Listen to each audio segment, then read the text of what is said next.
Salut tous dans le nom de notre Seigneur Jésus-Christ. Je voudrais aujourd'hui partager un sujet que je trouve brûlant pour tout le monde concernant la dîme, les offrandes, les libéralités. Est-ce que la dîme de nos jours est prêchée conformément à la Bible? Est-ce que de nos jours, la dîme est la confirmation de la parole de Dieu ou une forme d'escroquerie dans le christianisme? Voilà notre sujet de ce jour. Alors, parlant de la dîme, nous allons brosser un peu dans l'Ancien Testament.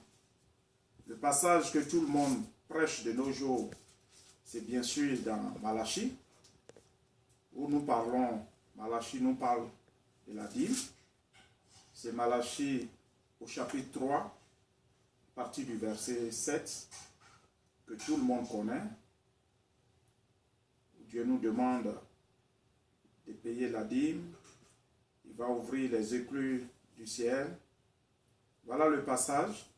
Mais la dîme elle-même, parlant de la dîme elle-même, nous disons dans Exode, mais nous allons prendre plus précisément Lévitique.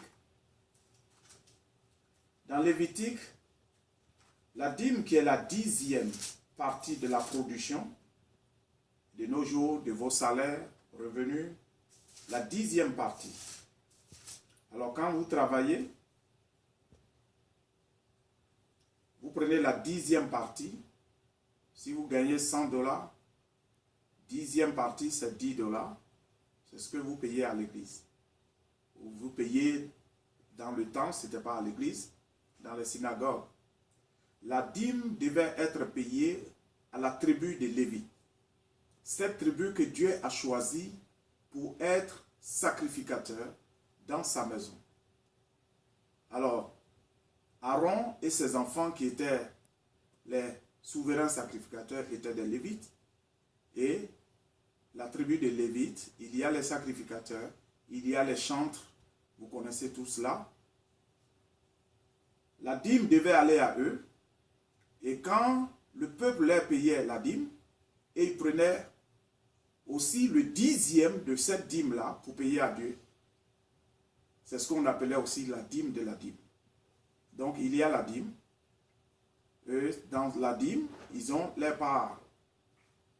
Les Lévites ont leur part et Dieu a sa part. Mais nous voulons parler de la part des Lévites.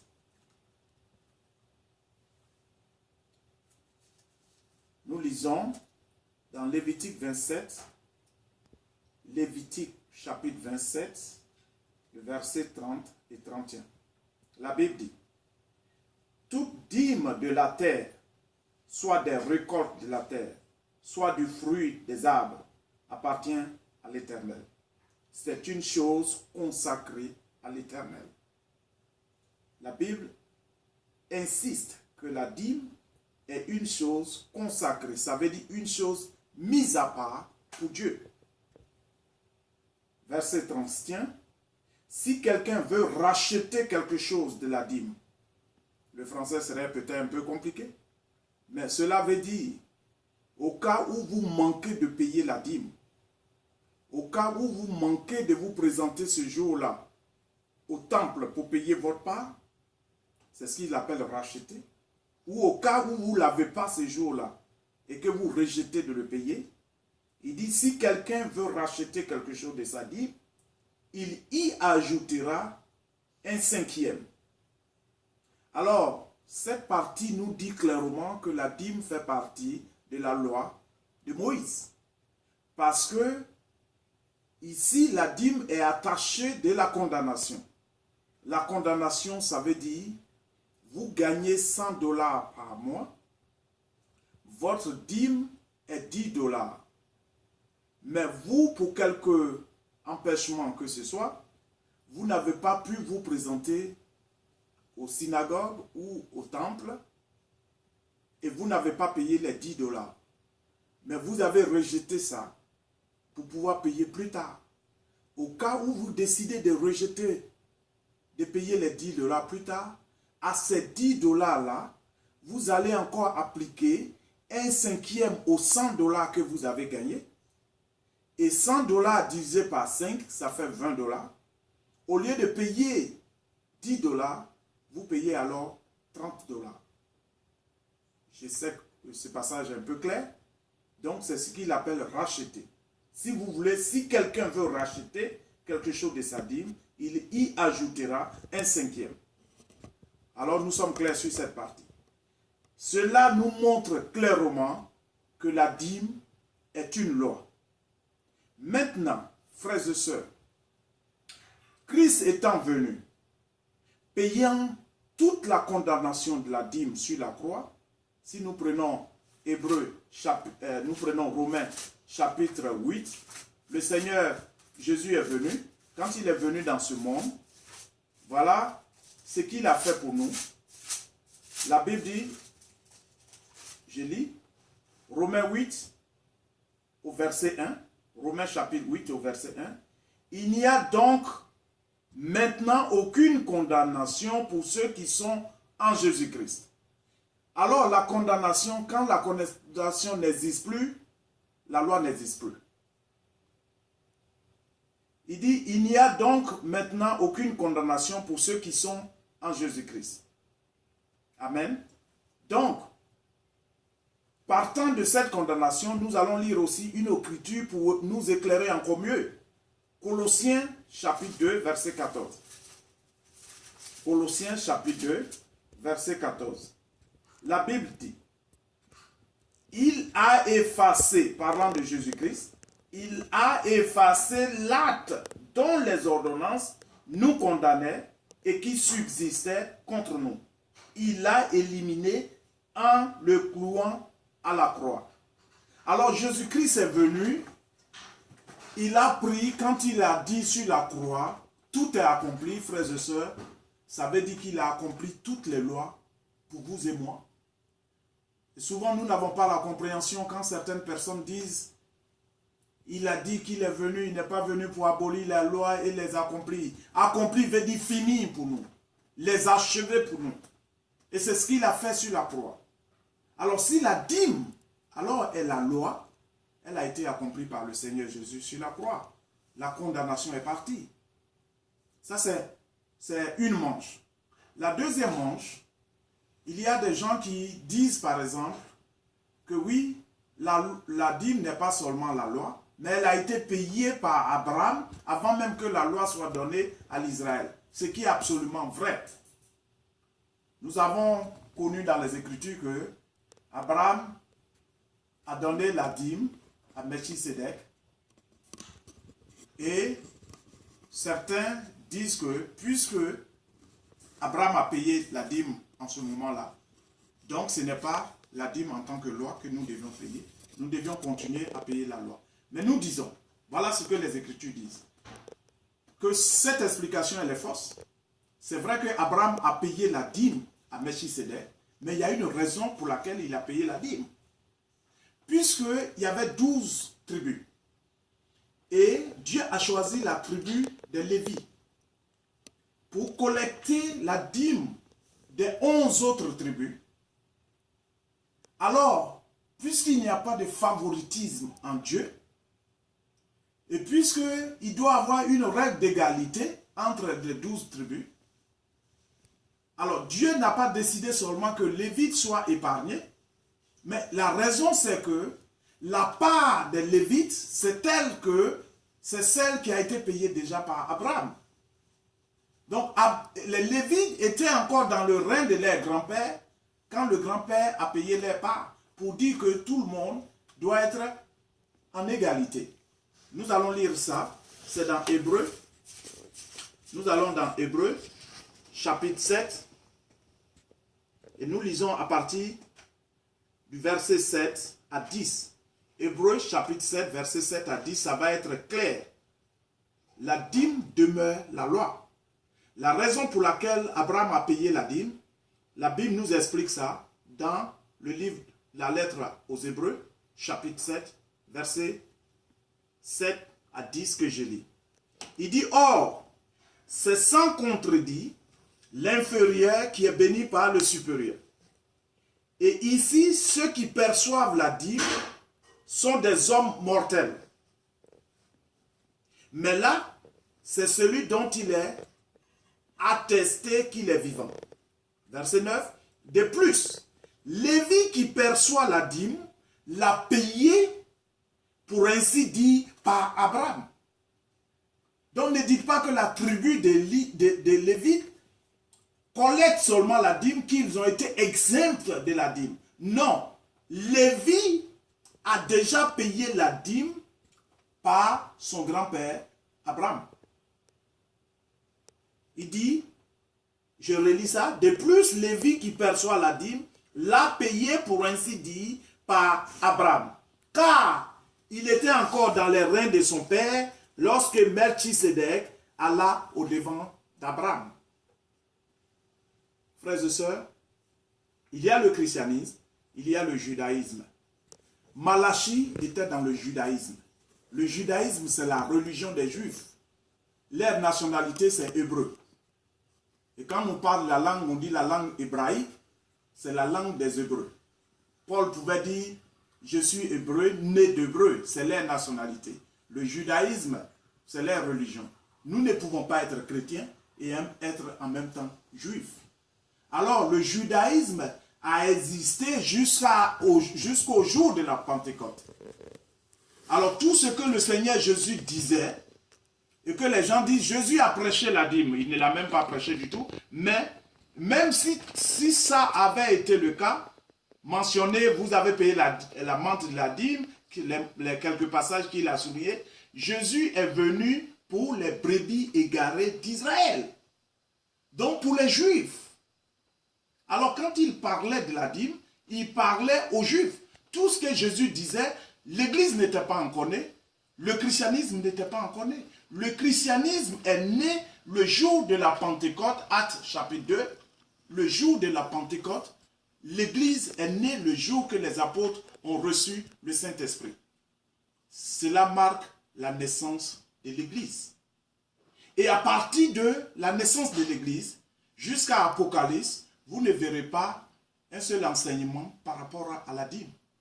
Maintenant, si l'apôtre Paul nous dit que le fondement est déjà posé, qui est l'enseignement des apôtres, et les apôtres n'ont pas fabriqué leur enseignement, ils ont reçu du Seigneur Jésus, qui dit dans Jean 17, 8, qu'il Père, je leur donne les paroles que tu m'as données. C'est le Seigneur Jésus qui leur a donné, et les apôtres ont gardé ça pour nous. Alors, l'apôtre Paul dit le fondement est déjà posé. Et le fondement est posé, c'est que nous allons bâtir conformément à ce fondement qui est posé, qui est Jésus-Christ. La dîme n'a jamais été prêchée par les apôtres. Pourquoi? Parce que l'apôtre Paul a tranché dans Romains que Jésus est la fin de la loi. La dîme est la loi. Jésus est la fin de la loi. Et même si dans des assemblées de nos jours, vous dites que vous payez la dîme, je ne crois pas. Parce que je constate que vos pasteurs ou vos bergers ne vous prêchent pas la condamnation qui suit la dîme, qui est la 5e partie à ajouter en cas de manquement ou de retard ou d'empêchement que vous ne payez pas la dîme.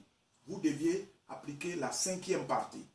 Parce que la loi, dans son ensemble, la Bible dit, quand on observe la loi, on doit l'observer dans sa forme entière. Même pas ôter un iota de la loi. Nous ne pouvons pas tourner dos à toute la loi, disant que Jésus a pris la loi sur la croix, Jésus a payé la loi pour nous, Jésus a accompli la loi pour nous, mais la dîme reste dans le christianisme. La dîme n'est pas du christianisme. Ce qui est dans le christianisme, frères et sœurs, nous allons dans 2 Corinthiens. Voilà ce que les apôtres nous enseignent par rapport au christianisme, c'est les libéralités. La Bible parle de libéralité. Dans 2 Corinthiens, au chapitre 9, la Bible dit, verset 7, 2 Corinthiens chapitre 9, verset 7, où je lis un peu à partir du verset 5. « J'ai donc jugé nécessaire d'inviter les frères à se rendre auparavant chez vous et à s'occuper de votre libéralité déjà promise, afin qu'elle soit prête de manière à être une libéralité, non un acte d'avarice. » Verset 6. « Sachez-le, celui qui sème peu, moissonnera peu, et celui qui sème abondamment, moissonnera abondamment. » Ça, ce n'est pas la dîme. Quand on vous donne l'option, ce n'est plus la loi. On dit, si vous pouvez le faire peu, le Seigneur va vous le rendre peu. Si vous le faites abondamment, vous recevez abondamment. Ça, ce n'est pas la dîme. La dîme, c'est une loi, c'est le 10e. Il n'y a pas à payer moins du 10e ou plus du 10e. Mais ici, il dit, celui qui moissonne peu, et celui qui moissonne peu, celui qui sème peu, moissonnera peu. Celui qui sème abondamment, moissonnera abondamment. Verset 7. Que chacun donne comme il a résolu en son cœur, sans tristesse ni contrainte, car Dieu aime celui qui donne avec joie. La loi, nous ne pouvons pas donner avec joie quand on est sous la loi. Je donne un petit exemple. J'ai mes factures, j'ai mes responsabilités à la maison. Et je dois prendre la dîme pour aller à l'église.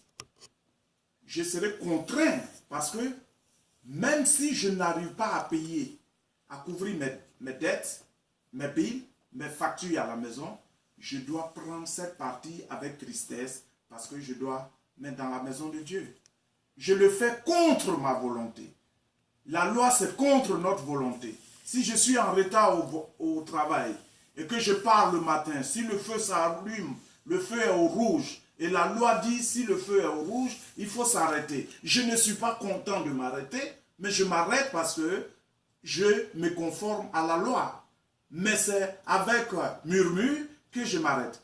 Dans le christianisme, nous ne murmurons pas.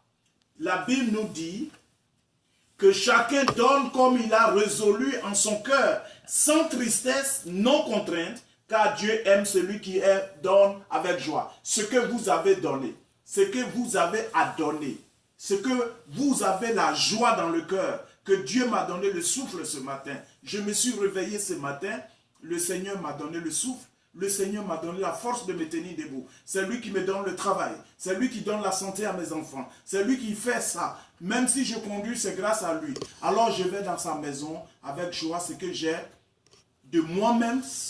Personne ne me l'impose. Je l'envoie avec joie dans la maison de Dieu.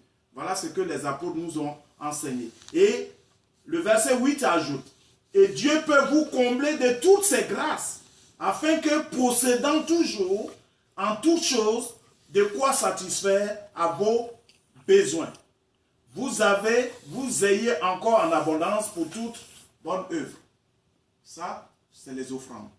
Offrande ou libéralité veut dire vous donner librement. Maintenant, ça, ce sont des exposés par rapport à la Bible.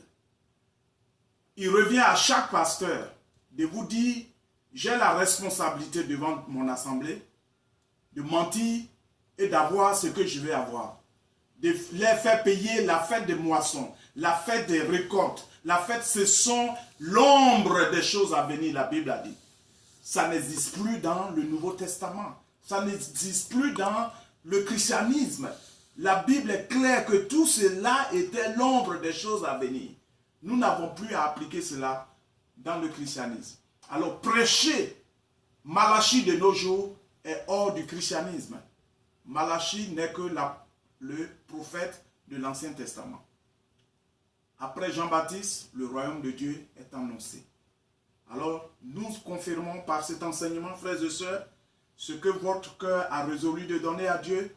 Et c'est pourquoi, quand vous donnez, et plus tard, vous constatez que rien ne se passe dans votre vie, parce que souvent, vous avez de l'argent, que vous n'avez pas envie de donner à l'église, et vous dites, oh, je vais envoyer ça encore. Aujourd'hui encore, je vais envoyer ça à l'église. Alors que ça, je devais réparer mon puné. Alors que ça, je devais payer telle facture.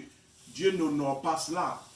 Quand vous donnez à joie, même si c'est $1 vous donnez, Dieu honore le dollar que vous donnez avec joie. par rapport à celui qui donne 1000 $ et qui se plaint dans son cœur. Dieu veut que vous donniez avec joie, sans contrainte. Quand on dit sans contrainte, ça veut dire que personne ne t'oblige. Tu le fais, libéralité c'est ça, tu le fais librement. Et nous avons constaté aussi, ici, pour confirmer cela, il n'y a aucune écriture dans le Nouveau Testament. Il n'y a aucune écriture, je dirais bien, depuis que l'Église est née, le jour de la Pentecôte. Et les Romains disent c'est l'an 33. Mais pour Dieu, ce n'est pas l'an 33. Nous considérons le calendrier romain, l'an 33. Jusqu'à Apocalypse, il n'y a aucune écriture parlant de la dîme. Les apôtres n'en ont pas parlé parce que Jésus a pris toute la loi sur la croix. Jésus est la fin de la loi. Alors nous avons ici, encore pour appuyer un peu, regardez Hébreux chapitre 13, versets 15 à 16. Hébreux 13, 15 à 16. Par lui, offrant sans cesse à Dieu un sacrifice de louange, c'est-à-dire le fruit des lèvres qui confessent son nom. Et n'oubliez pas la bienfaisance et la libéralité. N'oubliez pas la bienfaisance et la libéralité, la Bible a dit, car c'est à de tels sacrifices que Dieu prend plaisir. Nous ne sommes plus sous la loi, que ce soit la loi de la dîme, nous ne sommes plus sous la loi, complètement sous la loi, nous sommes sous la grâce. Ce que vous donnez à l'église, donnez librement selon votre cœur et Dieu va vous le rendre au centuple parce que vous donnez avec joie. Ne soyez pas contraints de donner. Regardez ce que c'est la loi. Ici, dans Galates 3, je lis un dernier passage, Galates chapitre 3, versets 23 à 24, pour parler un peu de la loi. Il dit, avant que la foi vienne, nous étions enfermés sous la garde de la loi, en vue de la foi qui devait être révélée. Ainsi la loi a été comme un précepteur pour nous conduire à Christ, afin que nous soyons justifiés par la foi. Verset 25, la foi étant venue, nous ne sommes plus sous ce précepteur. Nous ne sommes plus en aucune façon sous la loi. Parce que nous sommes maintenant sous la foi. La loi était un précepteur pour nous conduire à Christ. Christ est venu, il a pris toute la loi sur la croix. Il a dit tout est accompli. Tout est accompli pour toi mon frère. La loi de la circoncision, la loi du sabbat, la loi de la dîme et la loi des sacrifices, la loi de la moisson, du tabernacle, fête du tabernacle, toutes ces lois-là, il a pris sur la croix, il dit, tout est accompli pour toi. Juste croire. Et nous sommes sous la foi. La dîme ne s'applique en nullement pas dans le Nouveau Testament. Le Nouveau Testament commence la naissance de l'Église, le jour de la Pentecôte. Et nous vivons selon les enseignements, ou du moins l'enseignement des apôtres. Ce sont eux, de Matthieu jusqu'à Apocalypse, ce sont les apôtres qui ont écrit la Bible. Il y en a qui disent, le Seigneur Jésus a prêché la dîme, il n'a jamais prêché la dîme. Et même s'il avait prêché, je répète encore, de son vivant ici sur terre, jusqu'à ce qu'il monte au ciel, son message était adressé à l'Israël. Il dit qu'il est venu pour les brebis égarées d'Israël. Que mon Seigneur vous bénisse. Nous sommes ouverts à toutes les questions.